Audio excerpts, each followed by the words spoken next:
ছেলের বয়স কত? 7 বছর। আগে এসেছিলেন? শুধু নাম জপ? রাধে রাধে। বলো কি মা, যারা কাজ পাচ্ছেন আর যারা পায়নি এখনো, ভাবুন মা আমার পরীক্ষা নিচ্ছে, কিন্তু আমরা ভালো করে দেখবেন অন্যদিকে হয়েছে, অন্যদিকে সমস্যা নেই। যারা এখানে এসছেন, যে আশা নিয়ে আসেন সেটা হয় না, কিন্তু মা অন্যদিকে পূরণ করে দেয়।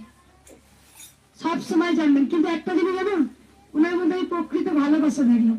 আমরা তো পেলে আসি, না পেলে কদিন আসে মায়ের কাছে, কিন্তু উনি 3 বার এলেন, পাননি। এক একটা ভক্ত 16 বার 20 বার আসে, কিছুই পায় না। একদম 16 বারও পেয়েছে।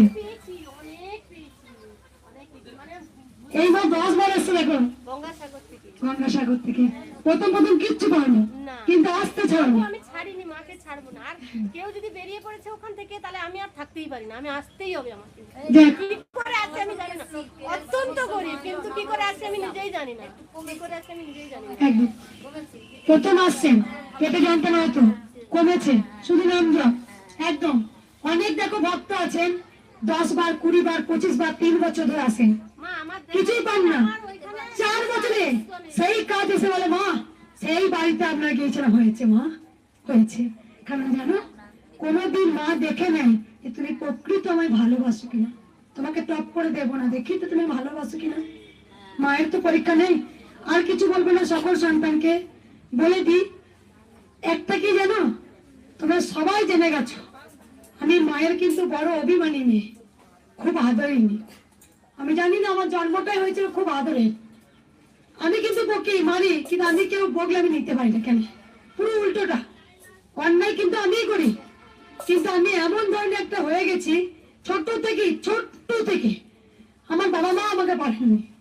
এতটাই চঞ্চল ছিলাম, যেমন গোবিন্দ খুব চঞ্চল ছিল না, ঠিক তেমনটা আমি ছিলাম। ভাত হচ্ছে, ভাতের আমি 1 মুঠো বাড়ি নিয়ে দিয়ে দিলাম। তো বাবাদের কোনোদিন বংশে মেয়ে ছিল না, সব ছেলে। আমাকে অনেক মানসিক করার পর মেয়ে হয়েছিল। মহামায় খুব আদরে একজন হয়েছিলাম, যেটা খুব দুষ্টুমি করতে খুব ভালোবাসতাম। কেউ কোনো আমার গায়ে হাত দেয়নি, কোনোদিন আমাকে মারেনি, কেউ তাৎপর দেয়নি বা বকেনি। তা বাবা একবার খুব বিরক্তি হয়েছিলেন ছোটবেলায়, আমার তখন জ্ঞান আছে। তা আমি তখন মায়েদের ভাত হচ্ছে, ভাতের বাড়িতে 1 মুঠো একবারে বালি নিয়ে এসে দিয়ে দিলাম। ভাতগুলো দেখাও যাবে না, বাবাদের থেকে মারাও যাবে না, শাসন করাও যাবে না, তো খুব বড় আদুরি অভিমানী। বাবা কি করেছিল, আমাকে 4টে 4 করে হাত পা বেঁধে দিয়ে সিট চাপা দিয়েছে। বাবা আমি আর করবো না, বলছে তুই আবার অন্যায় করবি। তা মাকে বলি কেমন করবি আমার কাছে এলো না। তা আমার কাছে যারা আশেপাশে থাকে তারা জানে অন্যায় আমি করি, যে তোরা করেছিস, কিন্তু অন্যায় আমি করি। আমি বলতে পুরো জানি, ওদের ওপর দোষ জানি, তোরা করেছিস। এই জিনিসটা আমি জানি না এখনো পর্যন্ত কেন। তবে সকল ভক্তকে একটা কথা বলি, আমি কিন্তু সত্যি বলছি, প্রচন্ড মারি ভক্তদের।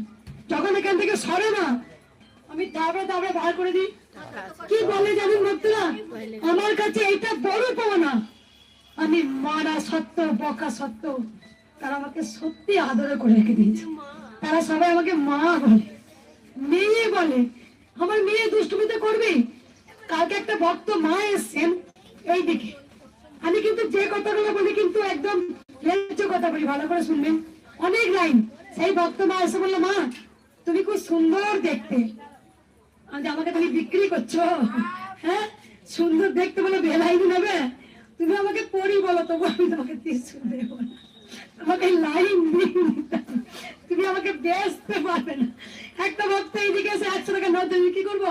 বলছে নিন, আমি যে মোগলাকে কিনে নেবে, 1 টাকা দিক আর 100 টাকা দাও, লাইন দিয়ে এসছো, আমি তোমাকে বেলাইনে দেবো না। তাতে তুমি আমাকে খারাপ বলে বলবে আর ভালো বলে বলবে।